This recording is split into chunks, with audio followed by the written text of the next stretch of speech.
it's a heavy smoking country. It's just that the cigarettes come from mainly Iran and illicit cigarettes. And I've even seen kiosks that had then also harm reducing heated sticks and that stuff in the shelves. And you can get everything there and much lower than the official price. And in a tightly centralized, heavily controlled country like Turkmenistan, someone high up must have an incentive that this is happening, because otherwise they would crack down on this. So these smoke-free numbers in Turkmenistan are total bogus. And it's just convenient for the WHO to report it because no one ever goes there. So you can just quote it, and there will be very few people critical about it, because not many people had the pleasure to have a kebab and a wet ashtray in Hello, world. Welcome to the Vaping Unplugged podcast. Everything you need to know about vaping and tobacco harm reduction. Hello and welcome back to Vaping Unplugged. I'm Michael, Director of the World Vapers Alliance, and today we have a special episode because we will talk about the strange love relationship between the WHO and the fantastic country of Turkmenistan. For that, I invited from our partner organization, the Consumer Choice Center, Frederik Roeder, who actually visited Turkmenistan and checked the situation on the ground. Because we see from WHO always praises about Turkmenistan, they apparently have a smoking rate of 4%. So according to their own numbers, they are a smoke-free country, and they are planning to crack down further on smoking. So I thought, let's talk with somebody who actually was on the ground and has seen how it's going there and see if that makes sense. I have my doubts, but check out this episode. Enjoy and vape on. All right. Welcome, Fred. Thank you for joining us on Vaping Unplugged. Great pleasure to have you here. How are you? Hi, Michael. Thank you for having me on Vaping Unplugged today. I'm great. Thank you. So it's a little bit an unusual topic. So maybe before we go into the details, let's talk a little bit about Turkmenistan and why you have some knowledge about this country. Yeah, Turkmenistan is a beautiful country in Central Asia, one of the least visited countries in the world due to the fact that it is fairly remotely located, but also the government prefers for people not to visit it because they like to keep things as they are. Some people might call Turkmenistan also the North Korea of Central Asia, given how isolated it is from the rest of the world. And why do you have an interest in it, or why do you know more about this country than I do and most people do, I guess? So 2 years ago, I had the pleasure to go on a little adventure to visit Turkmenistan. I think that year 500 foreigners visited the country or something like this. So it's like 1.5 people per day. So I went for a long weekend to Ashgabat, the capital of Turkmenistan, and saw a lot of interesting, bizarre things. And I was really interested also to go there because of the statement of the government that it's basically a smoke-free country. So I wanted to see how that looks in practice. And I made many interesting observations from warning signs on cigarette packs in different alphabets than the alphabet used in Turkmenistan. And I can talk later a bit more about the prevalence of ashtrays in this country and the fact that it's only allowed to drive white cars in the country. But I think we can dive into a lot of things. Michael, you give the pace, and I try to provide some nuggets from a very absurd place. Yeah, I was just about to say, before we talk about smoking and vaping, let's have some cool facts. But you mentioned already one. I read that too, that it's only allowed to have white cars. So why is that? Or is there a security reason, or is it safer in a white car compared to a black car? I think someone of the very small ruling class woke up one morning and felt that it would be nice if all cars in the country are white, and therefore that was decided. So if you look at a parking lot, you only see white cars. It's more a fun fact. I mean, it's a bit absurd, but there are lots of other things, such as the official population of the country, I think, is 4 million. The actual one is 2 million. Counting works a bit different over there. And some other funny things is they had the Asian Games, it's kind of the regional Olympics there a few years ago, and they built this big sports city for the Asia Games, and it was used once for the Asia Games, but since then the local teams are not allowed to use these very nice looking facilities, but they still play in the old stadiums.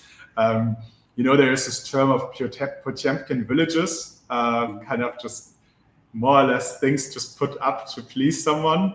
And it's almost Potemkin country, which makes it very interesting when you look into harm reduction strategies and public health policies and what's officially stated, and then also quoted by international bodies such as our friends at the World Health Organization, and what's actually happening on the ground. So let's talk a bit about this maybe later, what's actually happening on the ground, and what sort of products are available and how the consumer experience is there. I was really excited to basically just go on this sort of study trip just to see what the WHO reports about a country, what the country reports about itself, and then how the actual life experience looks like. Yeah, let's go into this, but maybe to clarify, the reason why we decided to have this talk is because there was a recent newspaper article again that Turkmenistan will be smoke-free with a 4% smoking rate end of this year. And we already talked a little bit from WVA side about Turkmenistan, and that the fact that WHO always promotes Turkmenistan as one of the leading tobacco control countries. I just looked up the website. They still have it online on Turkmenistan, and it word by word says Turkmenistan holds a leading position in tobacco control and prevention. So it's quite celebrated. If you look for the same thing, for example, for Sweden, you can't find that, which is actually almost smoke-free.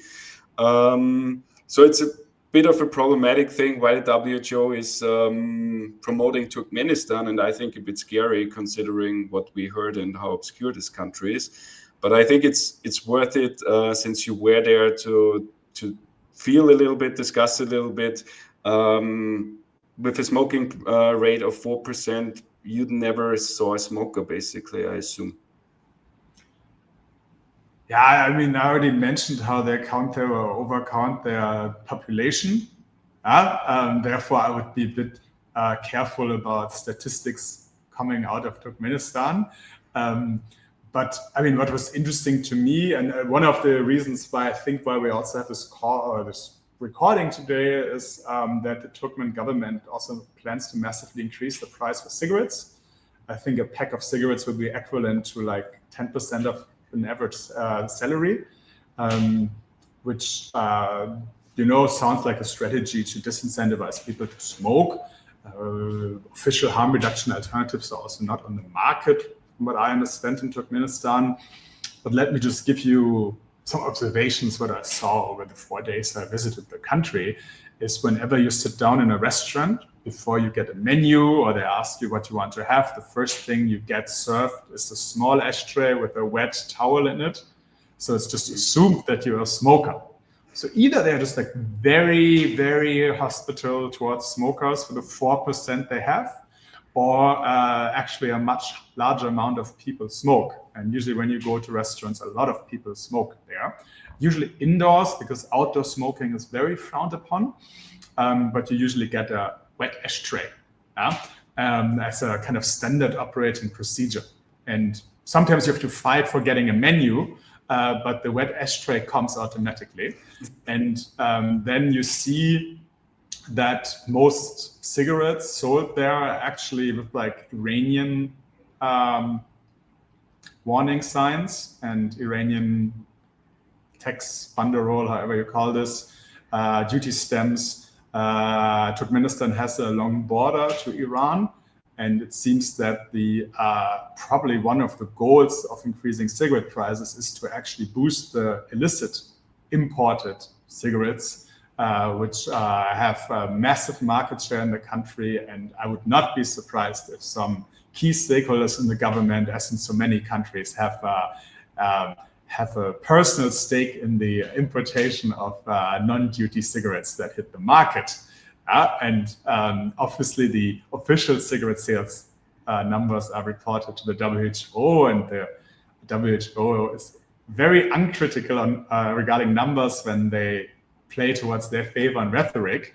But it's a heavy smoking country. It's just that the cigarettes come from mainly Iran and illicit cigarettes. And I've even seen kiosks that had like then also harm reducing like heated sticks and that stuff in the shelves. And you can get everything there and much lower than the official price. And in a tightly centralized, heavily controlled country like Turkmenistan, someone high up must have an incentive that this is happening, because otherwise they would crack down on this. So these smoke-free numbers in Turkmenistan are total bogus. And it's just convenient for the WHO to report it because no one ever goes there. So you can just quote it, and there will be very few people critical about it, because not many people had the pleasure to have a kebab and a wet ashtray in Ashgabat as I had. But to clarify, so I know you're not smoking anymore, but you saw that cigarettes are sold openly and you can just walk in the store. Every kiosk around the corner, you can ask the waiter to quickly run around the corner and get you cigarettes. I actually tried that out just to see how it works. And literally you sit down in a restaurant, the first thing you get is an ashtray with a wet towel. Mm. And have you seen vapes or pouches or something like that too, or is that not a thing there? I saw heated sticks, and they officially also don't exist in the country. So someone parallel imports them or brings them in, and you see it in shops there. And the fact that it's not being tracked down in a country where every 500 meters when you drive on the road, some traffic policeman pulls you over to ask for a fine. I had this on my way back to the airport. They kind of know there's only this one flight at that time. So they have this big roadblock, and they know you have to go to your flight and ask you for a bribe. And my driver fortunately had still a few cold beers in the car, and we paid our access to the airport with a few cold beer to the policeman. Probably when you look at drinking numbers, it also looks much lower in that country than it actually is. Yeah, and I mean, I don't know if that is actually true, but I read it online that they do some kind of public shaming campaigns with smokers where they have to admit and apologize of smoking on national TV, and they do contraband cigarette burnings on TV. I assume you also didn't watch TV, but that's what says online everywhere. So there's only one TV channel and one radio station, I think, or maybe two radio stations, and that's it. And they probably show that on this one TV channel. But my experience from the urban setting is that there were cigarettes everywhere. And again, this ashtray thing is just like ingrained in me, because that was my main experience. Like the two most absurd things in the country were white cars and ashtrays everywhere. Which I almost loved seeing. I mean, I'm an ex-smoker, but just this automatic process that they assume you must be a smoker and put an ashtray in front of you, like a fresh one with this little wet towel, was kind of cute, and also just shows that the official numbers are absolutely not true. There's just a massive illegal market, which is absolutely tolerated by the government, because in such a centrally controlled country, if the government wouldn't like to see these illegal cigarettes flying around, they would crack down on it successfully. But they don't. And maybe the contraband they sell is from someone who tried to compete with the government in the illegal market. Yeah, and I mean, we talk about this in a slightly sarcastic way, but obviously it's what we always have to think about. It's one of the most brutal dictatorships on earth.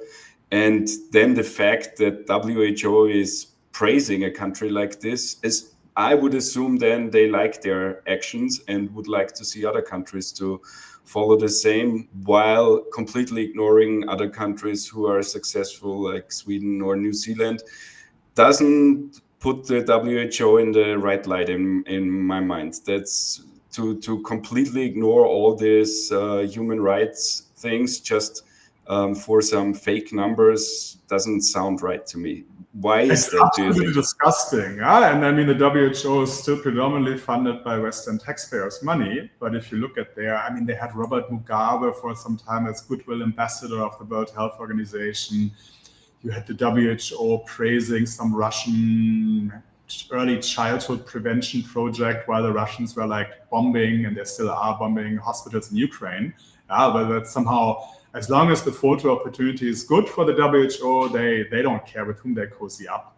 I don't want to go down the COVID-19 rabbit hole, but I mean that entire COVID policies in Taiwan, which were like apparently really smart and effective, and the WHO ignored it because Taiwan is not officially part of the WHO, being blocked by mainland China, communist China. It's like all this extremely political, and it's not about facts, right? We should not see, unfortunately, we should not see the WHO statement as like scientific or evidence-driven statements, but it's very political, and it's always they cherry pick what they need to what they want to have, right? And I mean, Tedros, the Director General of the WHO, was also not shining beacon of liberal democracy, but like a Marxist politician in Ethiopia. So I'm not surprised. And we obviously have seen that a lot when they spread misinformation about vaping, which was scientifically completely wrong. I think 10 out of 11 posts on vaping got a community note on X. So it's quite clear that this is the case, what you just mentioned. But if we look then in a few months further, COP11 will be happening. Do you think we will see the same thing, that the good countries from WHO like Turkmenistan will be pushed, while the good countries from our perspective like Sweden, New Zealand will be ignored again, and we see the same prohibition style recommendations again?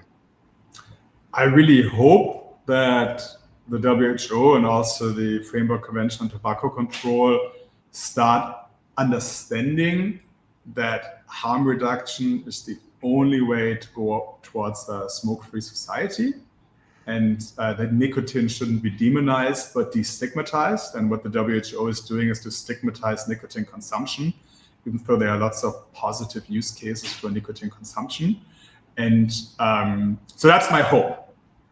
In reality, probably the Turkmen delegation to the FCTC will be like paraded on the streets as champions of fighting the good fight against smoking, and even though they fight the wrong fight or the wrong battle, and voices like progressive voices such as New Zealand or Sweden will be downplayed, and that's of course very sad. I mean, we need to embrace harm reduction. We need to embrace innovation.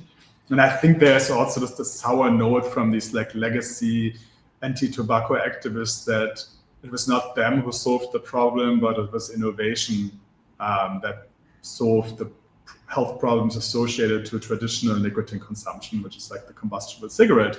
And now you have pouches, you have vapes, you have heated tobacco, all ways of consuming nicotine in a relatively harmful way, and that kind of doesn't fit into the worldview of the WHOs and Michael Bloombergs of the world, because they wanted to solve this problem with through very top-down policies and not innovation and choice. I mean, on this a little bit pessimistic note, as a consumer advocate, as a final question, what would you tell a consumer listening when it comes to COP? We always have the feeling consumers are left out, but what can consumers actually do to be heard?